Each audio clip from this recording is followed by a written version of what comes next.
Gentle Auditorium, the opening night players production of Cotton Black Ink. My name is Mo Veach, and I'm the writer and director of the performance you're going to see before you today. And I wanted to tell you a little bit about what my life has been over the last month. And it has been a train ride, to say.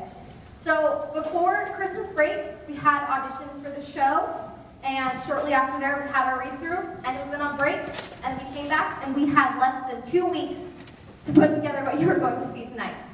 And so I wanted to walk you through a little bit what it is you're going to see. I like to call this a semi-staged reading. And so in the sense of a traditional staged reading, there would be chairs at the edge of the stage, and all the actors would be reading from their script, and they would stand when it was their turn to speak.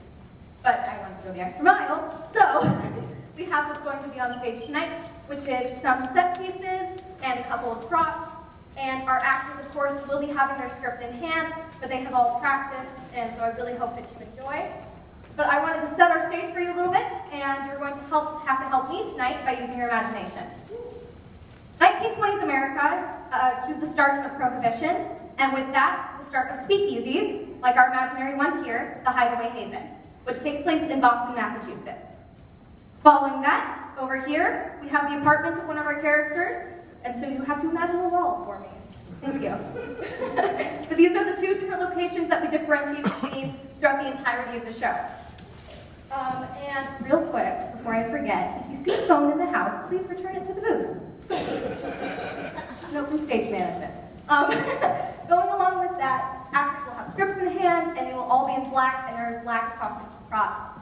But honestly, it's really hard to tell because everyone on stage has done an absolutely incredible job, and they're so much fun to watch. And I really hope that you enjoy this project as much as I have enjoyed working on it. Please note your exits to the right and left of the theater and back in case of an emergency. And if you will all please turn off the Bluetooth on your phone as it will interfere with our microphone system.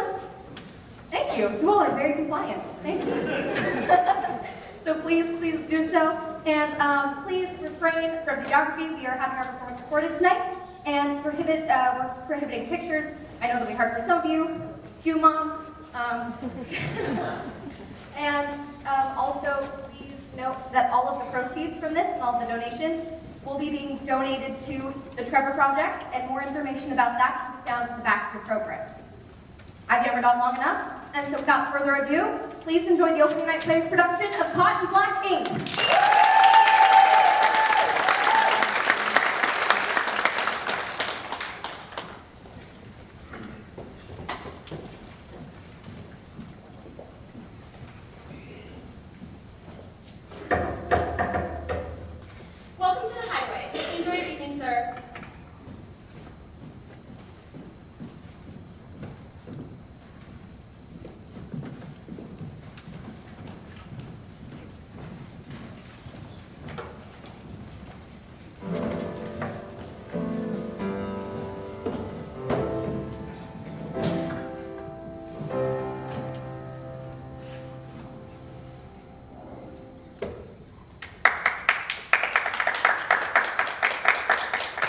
My dear friends, thank you for coming this evening. Ah, Boston, a city filled with history and enrichment. And you all decided to come see my ugly mug instead.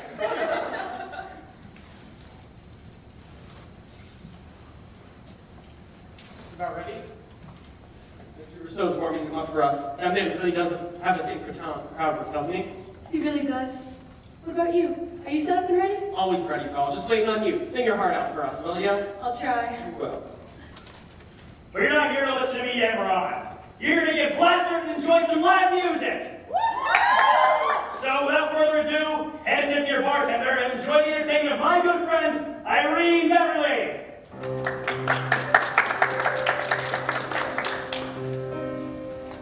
What are we doing here, Doris? We're here to experience the culture of Boston at night.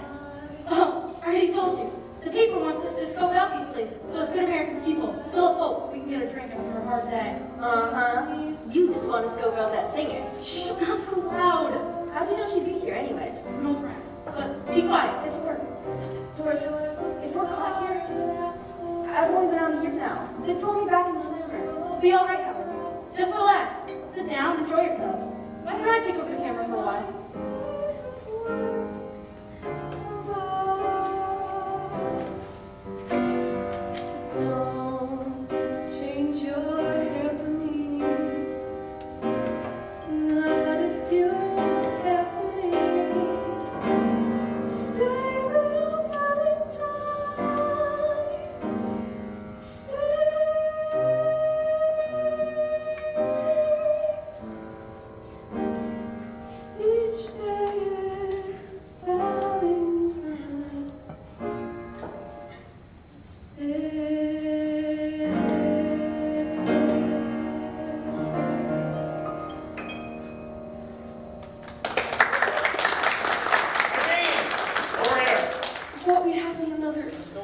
songbird. We'll wait until you get back. Thank you, Frank.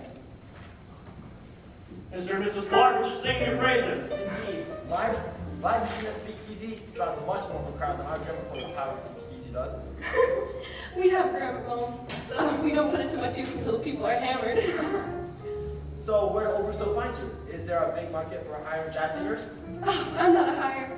Ralph and I went to high school together, and I'm just lending him a hand with his business. Indeed. I knew that this beautiful girl wanted to be a singer, so we're really helping each other. Oh, how thoughtful of you. I'm sure your husband is quite proud of your singing, Mrs. Beverly. I'm not married. Oh, I'm sorry. I assumed that the young lovely seemed like you would be married. I'm afraid not. Well, I'm glad. Means we get to keep you around here a bit longer. If you'll excuse us, I think I see eye. That was wonderful, Irene. Even better than yesterday. Although I'm sure our audience is getting tired of hearing the same set over and over again. Do you think we could give them something new? I'm sorry, Ralph. I've been too busy with my day job, and I haven't had time to practice anything new.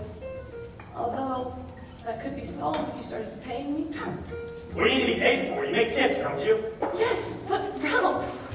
Do you see that young photographer in the audience? They better not snap any more pictures of my joint, or else. Or else what? It's not like we can report them to the police. We'd be shut down. Damn ghosts cracking down hard in this place. They're trying to make us think they're innocent, but we had an officer in the bar just yesterday. Do you think we could bribe those reporters to leave before the police get involved? I'll take care of it. It's my photo they were taking, after all. Oh, would you? That'd be swell. Of course. Be back to entertaining your guests. We can talk about my payment later. Thank you, beautiful. You're real tall. Excuse me, you're not allowed to take photographs here. It's a free country. I can do as I please. Freedom of the press, after all. I give you no permission to use my photo. Well, if you have a problem with it, then you can... Irene? Doris? Goodness, I didn't expect you to be here. What's going on? Oh, I'm sorry. Right, this is Miss Helen Boyd, a photographer for the Boston Globe. How do you do? Helen, this is Miss Irene Beverly. We went to school together. Pleasure to meet you. Helen, why don't you go get us a drink and take the camera? Oh, nothing for me, please. What are you doing here? Isn't it obvious? I'm here on the scene. I need something interesting. Pictures. Doris, you can't take this to the paper. You'd be shut down or worse, end up in jail. Well, I'm not planning on putting an address on it or anything. The people are eager to know what goes down in the underground prohibition. Please, Doris, for an old friend, don't use any of these photographs. Well, for an old friend, I'm not sure. Maybe I could, or maybe not. Oh, stop teasing. What is it?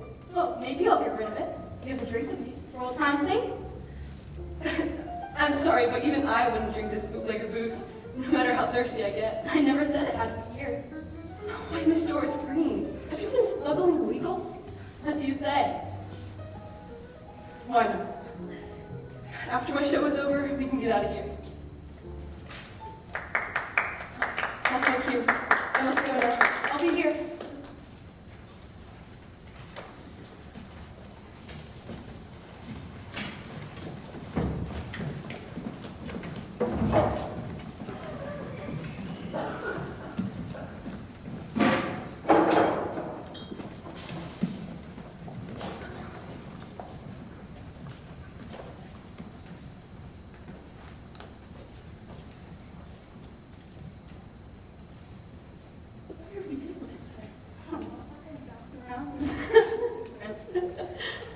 I haven't seen you in so long. This is crazy. I miss you. Oh, I missed you too. Great company.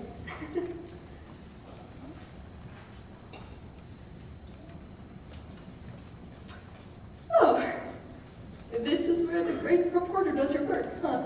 It's dumb, but it gets the job done now. Do you live alone? Well, you say that like it's a bad thing. Yeah, it's just me. How much? $60 a month. Golly, how do you afford this? Women in journalism never get paid this much, do they? Well, it's enough. About $1.40 so an hour. But if I bring in a good story, I get a few extra cents. Plus, my grandmother gives me extra cash around the holidays. I remember your grandmother very well. She was very sweet. What about your parents? I remember them. How are they? I wouldn't know. I don't speak anymore. Oh, I'm sorry. housewife advice columns pay well? Thank you. Not really, but I was promoted a few months ago. I'm out of the domestic work, more into the real world. Doris, that's swell. You think? Of course. We need more women covering real issues. My newspaper agrees. Our executive called me into his office and said that if I wrote a story worth reading, he'd promote me. About a month later, I'm covering the underworld of prohibition. That's why you've been at the speakeasy? Covering how people handle this whole business? This is heavenly. What is it? 1918, Chateau Cheval Blanc. How on earth did you get this? I've got my connections. Another thing the news is good for. What about you? You're a professional singer? Not really. Do you remember Ralph Russo? Ralph Russo. Yeah, I do. He was a senior when we were freshmen, right? He was the one who bragged about his parents' money all the time. That's him. I never liked him much. He always seemed to look down on others. Yeah, well, he opened up a bar a few years ago. Prohibition shut him down. But he had loyal customers who suggested he go underground. He needed a hand, so I agreed to help him. Gosh, I'm sorry for speaking so ill of him. I'm sure he's changed. Oh, it's all right. He's not changed. Evolved, maybe. Still, sounds like quite the life. Getting to perform. I remember a few years ago, you said that you wanted to move to New York. How's that going? Not well. Oh, should I open a bottle of something stronger? No, it's just Ralph hasn't been paying me at all. I had to get a job as a secretary just to cover the cost of living. At this rate, I'll never be able to move to New York. It'll happen one day, I'm sure of it. And if I were you, I'd walk right into his office and give him a piece of my mind. Or my fist, whatever needs to come first. I asked Ralph and he said we could talk about it. Good. So, I've had my drink. Now, about those photos? Yes. Well, I'd be happy to get rid of them if you don't want them published. Oh, Doris, you're a dear. Although, I hope you're not too surprised next time I visit that speakeasy. Your voice is so beautiful. I was in a trance the whole time. Oh, I'm glad you like it. I'm always happy if someone enjoys my singing. I always have. I still can't get that song that you did for the high school town show out of my head. I'd say such wonderful things to you. There would be such wonderful things to do. You were the only girl in the world, and I were the only boy.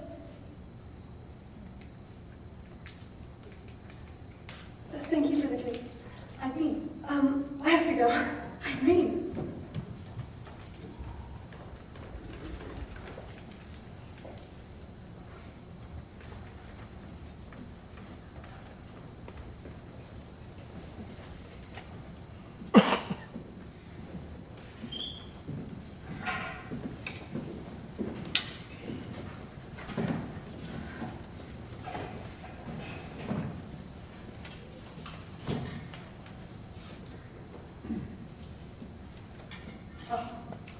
Hey, Beth, the piano backstage needs to be tuned. It's all flat when I try to practice. Or maybe it's your singing that's flat, John. She's got to play, Johnny boy. My singing is not flat. I'll have you know I studied at the Harvard Department Department of Music, yes. What song are you practicing anyway? It's the new one that we just added to the set. Oh, yeah, Liza and I were practicing that one yesterday. Oh, bank's closed. I'll go to each other somewhere else, please. Working on Only it. 3 more months, and you're all invited to the wedding. Really? Well, thank you, Frank. That's We very... need someone to play the music after all.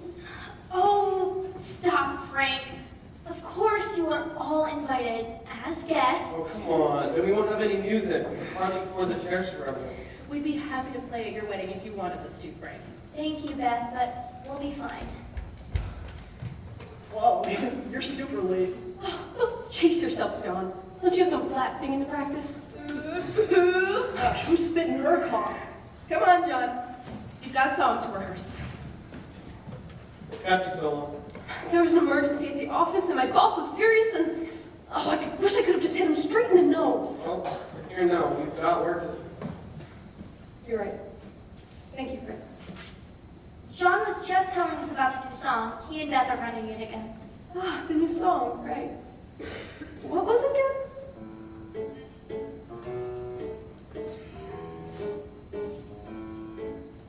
Is that... Miss Beverly, Mr. Russo wants to speak with you. what for? He's been waiting quite a while. Thank you, babe. Poor girl. She looks like she's waiting to have her head bitten off. She's tough. She can handle all right. The piano was flat. The piano was flat, I swear. The piano is perfectly in tune. It's your singing that's flat. Come on, Johnny boy. I'll help you practice.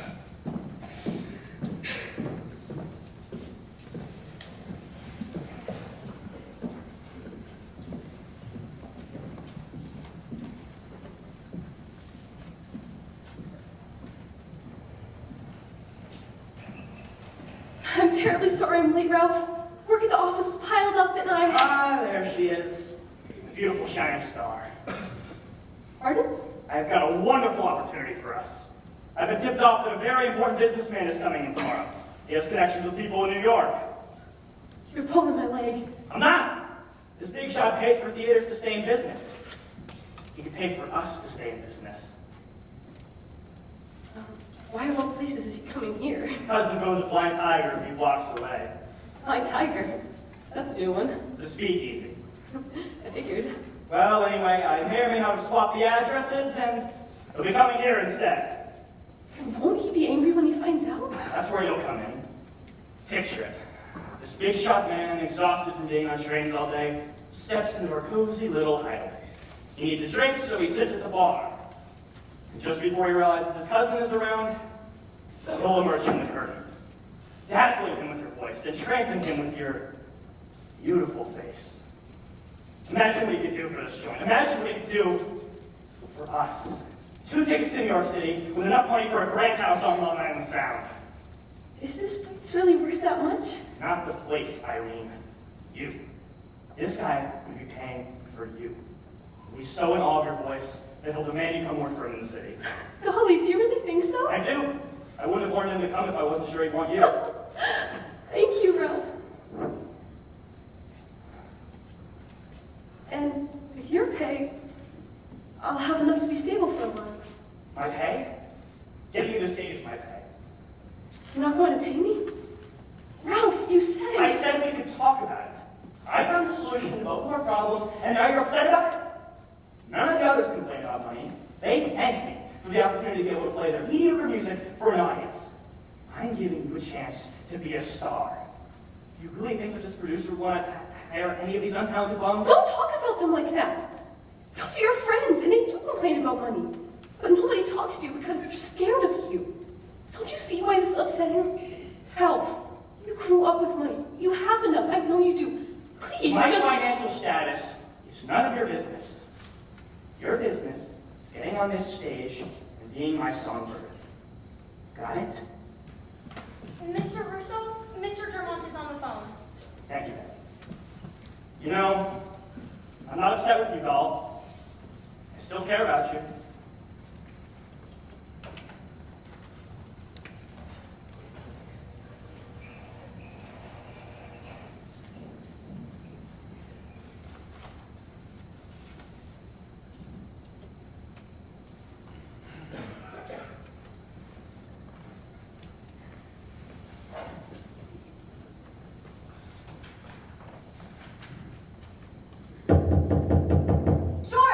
Doris Greene! Oh, come on, I know you're home. Please open up, we're gonna be late.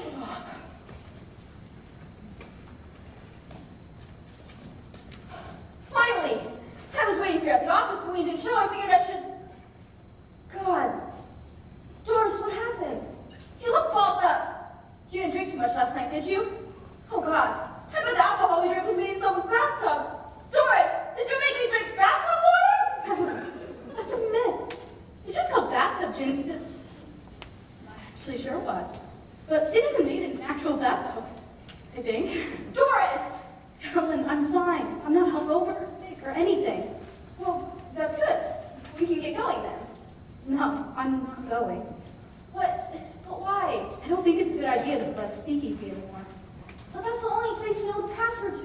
It could take months to find somewhere else. Then you go.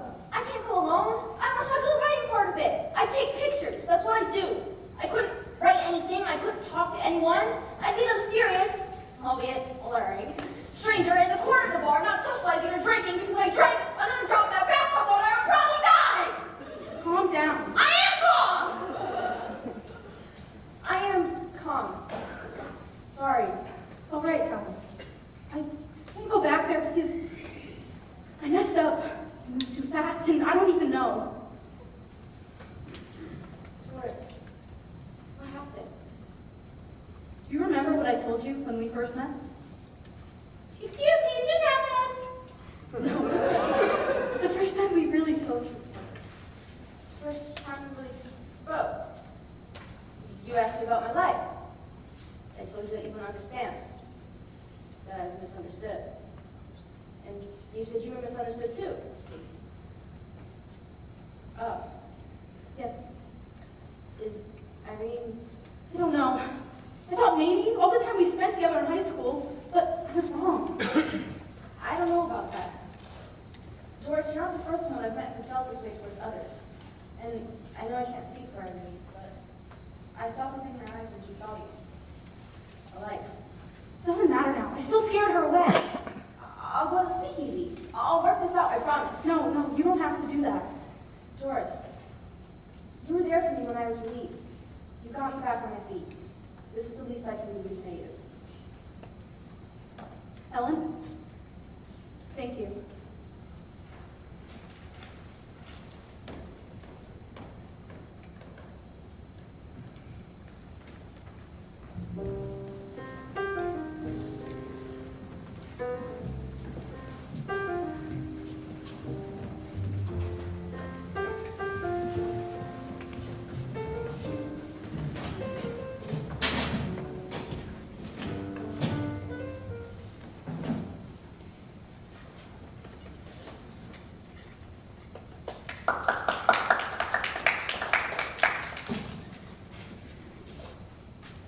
Ladies and gentlemen, please welcome John Doris and the Hideaway Haven Band.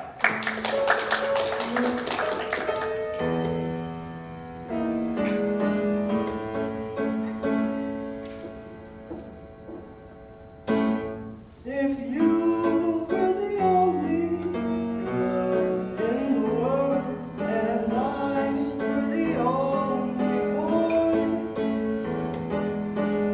nothing else would matter in the world today. We could go on loving in the same old way. Our garden of Eden just made for two, with nothing tomorrow joy to bring. I would say such wonderful things to you. There would be such wonderful things to do if you were the only girl in the world and I were the only boy.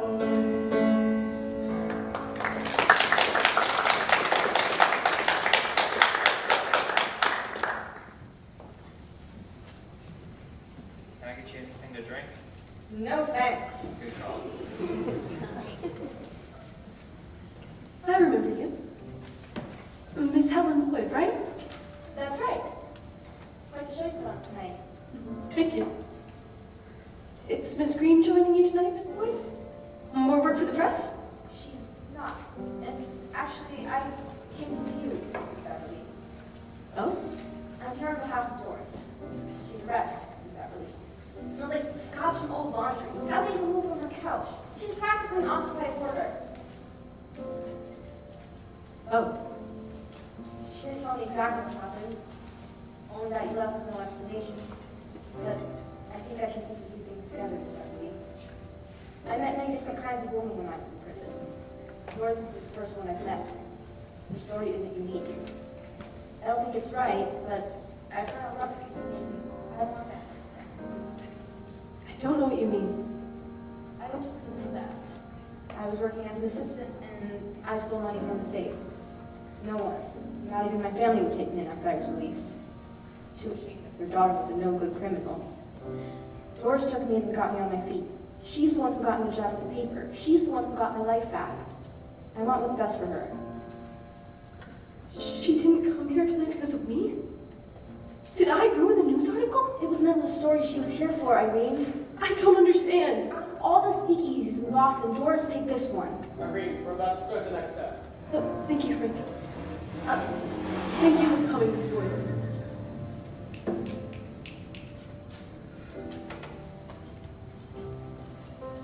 I think I'll take that drink now.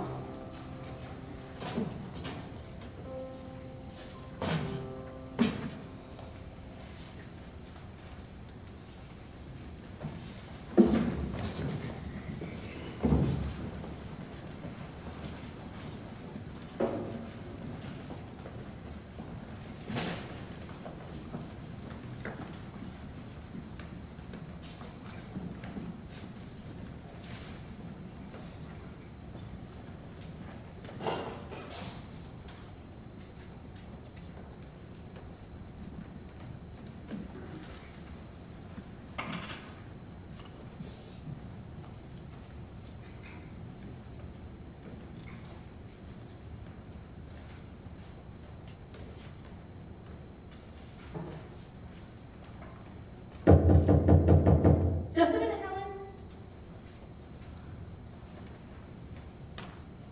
Irene! Oh my gosh, please come in. You must be freezing. Thank you. What are you doing here? Helen came to the speakeasy. After the show, I walked all the way here. Thank goodness, you poor thing. Please, take off your hat, your coat. Make yourself comfortable. I'll make you a coffee. Sorry for the mess. I was just cleaning, getting rid of some things. Did you write these? Oh, they're nothing. Just some things I wrote a long time ago. The Boston Globe woman's column writer Doris Greene writes about the flapper and its liberation for women in the new decade. I read this one. It was at the salon. I hadn't realized you had written it. I hadn't realized you had written a lot of these. Talked about it back in high school. The same talent show where I sang my song, you read your poetry. I even remember what you said to me up here. You said, I will be a professional writer. You'll see my book on the shelf of every library in America. Here I am, a journalist. A journalist is a writer. Not really. I never finished college. My parents thought it wasn't worth my time. They wanted me to be a good housewife and stay at home. Maybe do secretary work if I were really insistent on having a job. So I moved in with my grandmother, and she paid for me to get a higher education. But I flunked out my second year, and now I'm here. Is that why you don't talk to them? Your parents and me. There's more to it. You know that. I never thought. No one does. Parents' love is supposed to be unconditional. Kisses when you fall down and hurt yourself. Freshly baked cookies when you're sad. Advice on how to be yourself. And all of a sudden, there are these conditions. Why are you really here? You check in on my friend. No. Why are you here?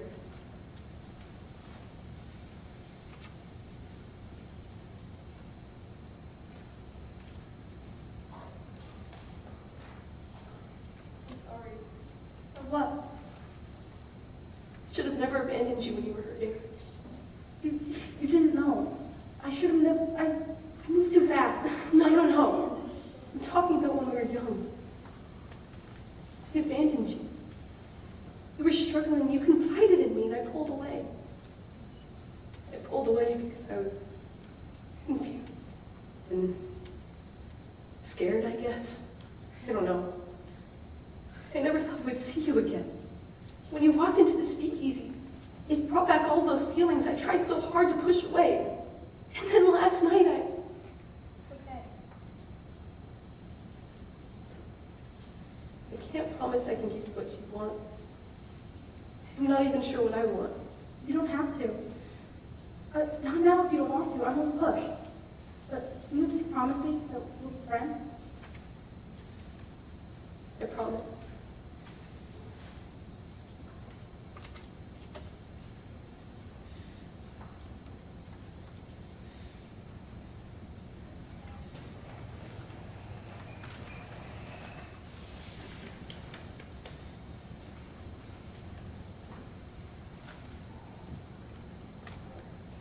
Mr. Russo, when I made the deal with you, you agreed to give my payment within a month. This has been slow lately, Mr. Dermott. Bull, I've seen it in here. That singer of yours draws in such a large crowd. You're lucky the police haven't found this place yet. Is that a threat, Mr. Dermott? It's a warning, Mr. Russo. I'm not afraid of you or your family. You Irish immigrants don't scare me, Mr. Dermott. Watch your tongue. Family and I have been in this country longer than you. I choose your next words very carefully. I have enough money to send you into the ground. You know who I am, Mr. Russo.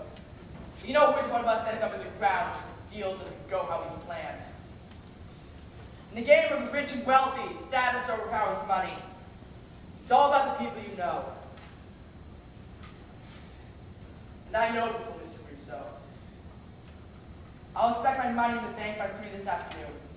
If it's not there, well, you can figure out the details.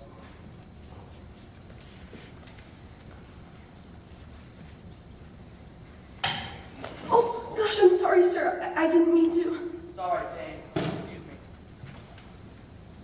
You wanted to see me? Irene, I'm glad you're here.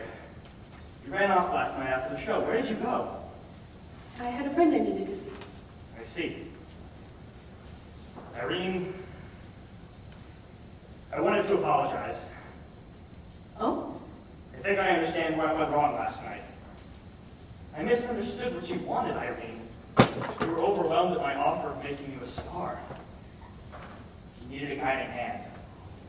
After all, you can't send the songbird out of her nest until she's learned how to fly. What are you talking about? You and I, together, I can teach you. I can take care of you. Think of what we could do together. The shining canary and the businessman. We rise to the ranks of high society. Together. I love you, Irene. But, Ralph, I'm very flattered, but I don't feel the same. I'm sorry. What? It's been my dream to move to the city ever since I was a little girl, and I have to do it on my own. You're not listening to me. Why do you think I asked you to come work with me? I've been wanting you by my side for so long. Don't you understand what it's like to have the person you love within your reach, but you know you can never be together? I do understand. And you see why this is such a big step for me. I knew you were too good to fall for my charms when you were teenagers, but now, me giving you every opportunity you can ask for and more, I thought that would charm you more. We'll start slow. We'll travel to the city together and buy a penthouse in Manhattan. We'll keep working together to make more money. Let me hear your dreams, Irene. I can make them come true. No. No? I can't. You wouldn't understand. Oh, I think I understand perfectly. I should have known. My father warned me about girls like you. What are you talking about? You're too proud to admit it, but I see what you really are. You're nothing more than a filthy little gold digger. And you're nothing more than a snake. Hold your tongue, cat. I'm offering you the world in your palm of your hand. Money, fame, admiration, and somebody to love you. Your money doesn't belong to you. I overheard your conversation. You're not paying anyone. You ask all of us for favors, and you say you'll pay us back, but you never will. You are a crook, Ralph, and I am done. Done?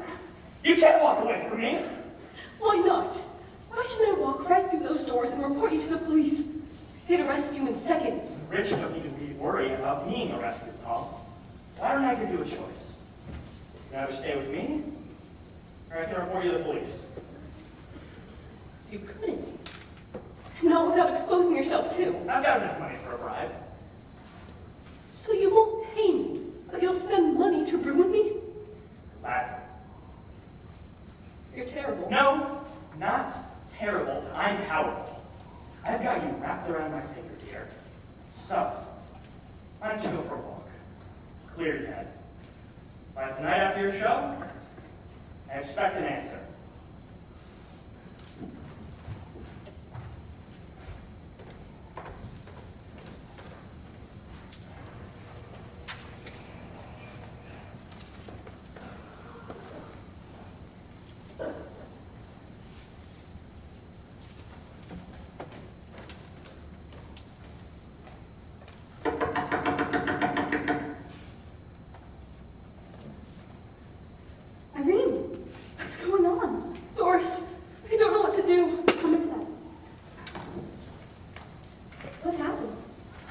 said that some man was coming tonight. He could make me famous. Well, that's good, isn't it? Ralph wants to benefit off of my career. I can't believe I didn't see it before. How could I have been so stupid? No, you're not stupid. What else did he say? He said that he loved me. Oh, I told him I don't love him. Not like that. I've never felt that way about him. I couldn't. He was my friend, Doris. I thought he was my friend, but he doesn't pay me or the other performers. I told him I was done, and then he threatened to turn me into the police. He could ruin me. unless we ruined him first. Well, I haven't gotten rid of those photographs from Helen's camera yet. We have evidence of the operation of the speakeasy. He wants to ruin you? We'll let him back twice as hard. He only has words to report you. I have evidence. But you took photographs of me too. I'll only turn to the ones with Ralph, sitting front and center. You think this will work? Definitely. But what about after his arrest? He'll sell me out. Then I'll lose everything. Then we can start something new. Together. Thank you. Anything for you.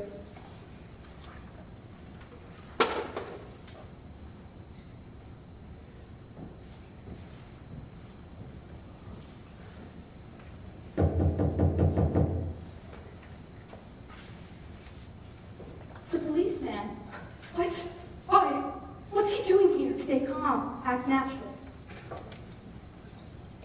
Good evening, officer. How may I help you? Good evening, ma'am. I'm Officer Robert James, Department of Illegal Goods. I see. And how may I help you this evening, Officer James? I remember that the woman was seen exiting a local speakeasy. And what does that have to do with me, sir?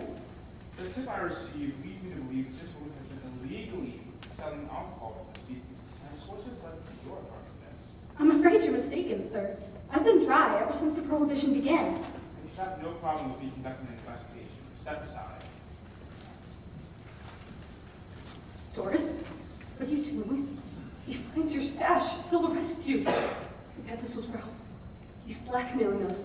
We'll be all right. Try to calm yourself.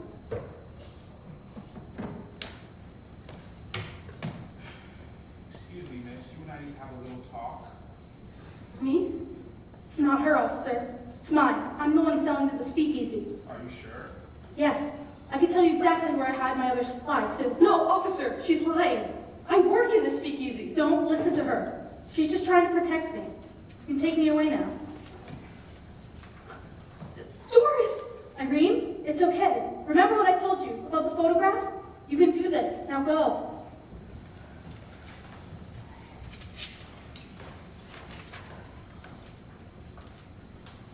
I can't let Ralph win. I can't let him win. I have to go back there and confront him. Oh. Excuse me, sir. Hold it. I know you. You're the dame who performs at the Hideaway Haven. No, you're mistaken. No, I don't think I am. Recognize your face from earlier. Who are you? What do you want? My name is Brendan Daremont. I want to help you. You see, I'm a bit of a businessman. I run a speakeasy here in Boston and in New York. Now, I usually wouldn't come out here for this kind of business, but I have a situation. The gentleman who owns the Hideaway Haven is no gentleman. Got that right. What does this have to do with me? You work for him, don't you? I may or may not have happened to overhear this gentleman refuse to pay you. Yes? Well, here's the thing. He refused to pay my guys, too. Our rum runner sold them good stuff, and he refused to pay. I don't like it when people steal from me. What was he in his office? That explains why he was so angry when I came in. It must explain why he was trying to blackmail me. Blackmail. Saying that if I don't make the choice to keep working for him and move to New York with him, they will report me to the police for working in a speakeasy. I thought I had until tonight to decide. He ratted me out anyway. He had an officer tail me, and now my friend, my good friend, is in the slammer, and it's all my fault. I should have never let her out of my life in the first place. Now I get her back and I've lost her again. This day means a lot to you. Thank you, Irene. I've got enough information. Pardon? I think we can help each other out here. What do you mean? We can take him down. Together. Can't think of anything we can use against him. No, just my word, and that wouldn't be enough. Wait. Doris didn't get rid of the photographs yet. We have physical evidence, but I would be putting myself and all of my bandmates at risk. I'll make sure it's taken care of, and here's what you need to do.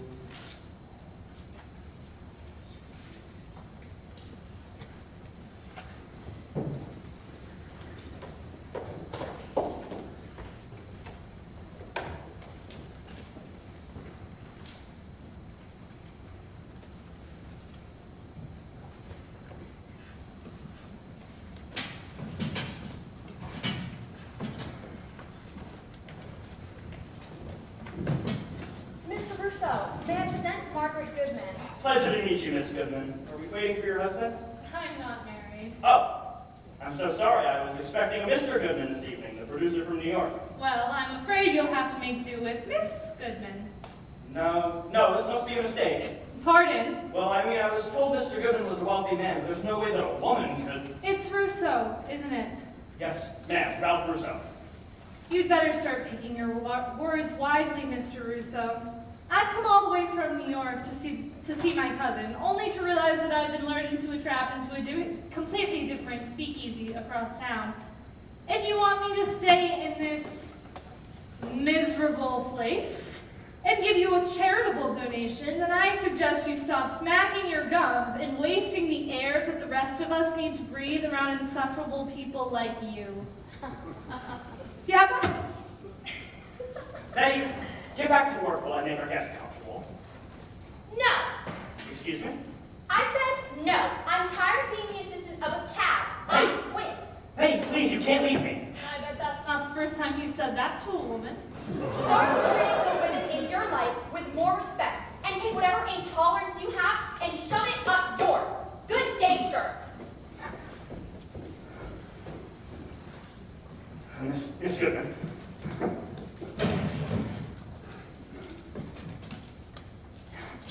Irene, Donald, I'm not in the mood for any more baloney this evening. Do you have an answer for me? That's more like it. So, my answer? You said I had until after my first show. Fine.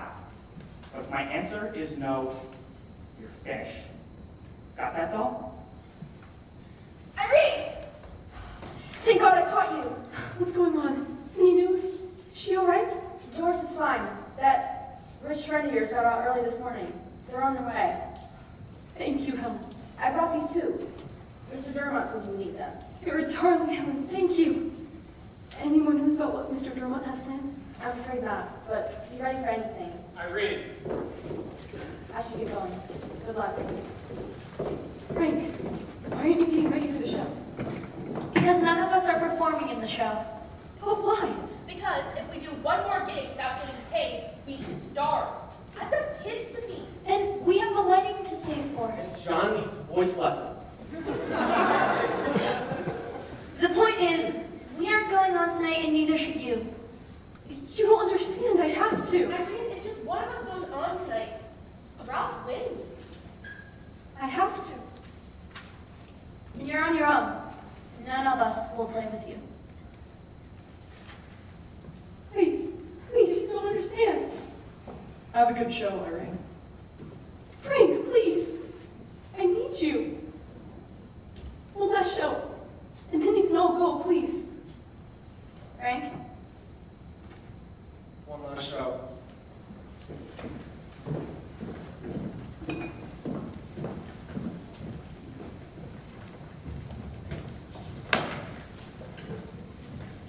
Mrs. Greene, shall we sit? Thank you, Mr. Dermott. You see your guy? My guy's here. And you're sure this will work? Irene and I will have enough time to get out of the crowd? Relax, Dame. Feel able to get out unscathed. I'll give you and the Canary enough money to get to New York. You'll be safe. Thank you for bailing me out and for helping Irene. It was my pleasure. But I have to ask, why are you doing this? Just being friendly. No, there's something in it for you. There's something in it for a lot of people. My family and I will be able to maintain some more power with men like Russo out of the way. Vermont. The Dustin gang. Yeah, is that the keen eye of a journalist I see? Yes, my family and I have been in Boston for a while. We try to stay in the shadows if we can, but we own plenty of underground places just like this one. You're a dangerous man, Mr. Vermont. I'm powerful, though guess the power does make me dangerous, doesn't it? I don't make a habit of hurting innocents, only the people that wrong me. Thank you, everyone. I would also like to thank Miss Margaret Goodman for coming all the way from New York to visit us. The Hideaway Haven started out when I went out of business a few years ago, once Prohibition began. Whoa. But thanks to a very few generous friends, we've turned this whole bakery into a secret bar. Dare I say, the best underground bar in Boston. We couldn't have done it without you all. So don't cheer for me. Cheer for all of you, and all the others that have made this possible. Like my good friend, Irene Beverly. There she is. She looks beautiful. Doris. Wait. Ladies and gentlemen, I'm sorry to interrupt your entertainment, but I feel that there's something we must all know. Mr. Russo has been taking the money he's making off of all of you, and he's not paying his employees. We've been working without being paid. And so, this will be the last song performed at the Hideaway Haven. You are the only girl in the world, and I work only for nothing else would matter in the world today. We could go on loving in the same old way. Garden of Eden, us made for two, with nothing to mar our joy. I would say such wonderful things to you. There would be such wonderful things to do. If you were the only girl in the world, and I were the only boy.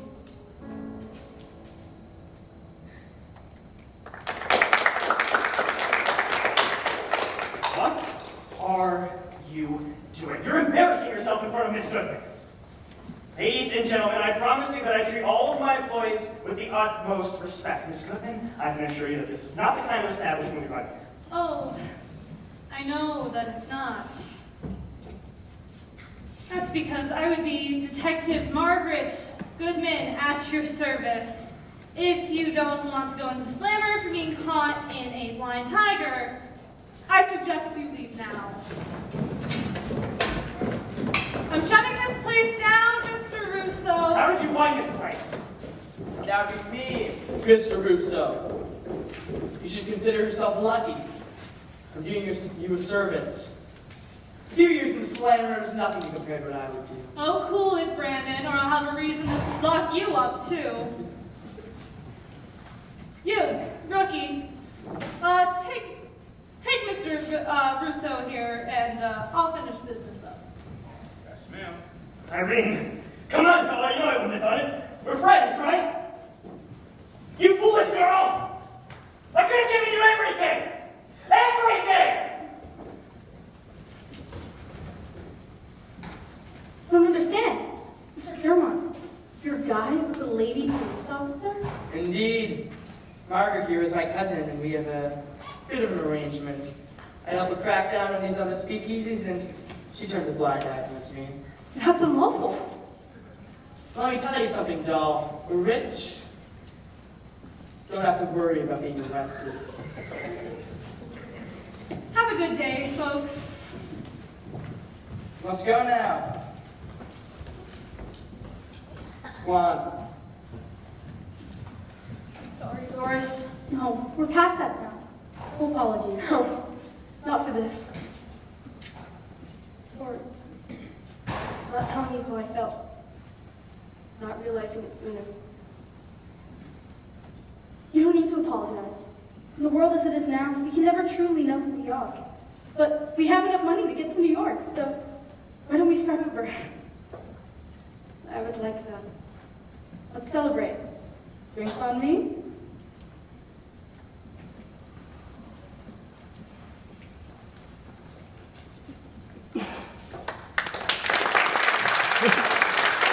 Thank you.